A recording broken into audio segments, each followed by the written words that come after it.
যখন ভগবান শ্রীকৃষ্ণের মূর্তি থেকে বেরোতে থাকলো রক্ত।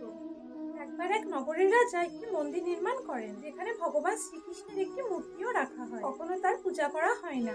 প্রতিদিন রাজা শ্রীকৃষ্ণের জন্য একটি ফুলের মালা পাঠিয়ে দিতেন, আর যখনই রাজা দর্শন করতে আসতেন তখনই পূজারী সেই মালাটি শ্রীকৃষ্ণের গলা থেকে নিয়ে রাজাকে পরিয়ে দিতেন।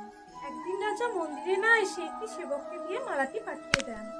যখনই সন্ধ্যা হয় তখনই মালাটি পূজারী পরে নেন। তখনই সেবক এসে বলেন রাজা এখনই মন্দিরে আসছেন। পুরোহিত তখনই ভয়ে মালাটি গলা থেকে খুলে শ্রীকৃষ্ণের গলাতে পরিয়ে দেন। রাজা আসার পর সেই মালাটি রাজার গলায় পরিয়ে দেন।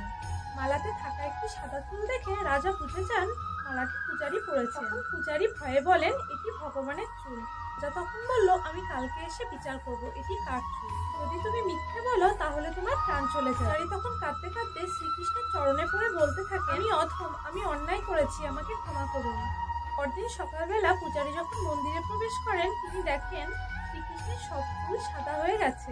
যখনই রাজা চুলটি ছিঁড়লেন তখনই শ্রীকৃষ্ণের মাথা থেকে রক্তবার হতে লাগলো। এরপর রাজা শ্রীকৃষ্ণের চরণে পড়ে ক্ষমা চাইতে থাকেন। তো বন্ধুরা কমেন্টে জয় শ্রীকৃষ্ণ অবশ্যই লিখবেন।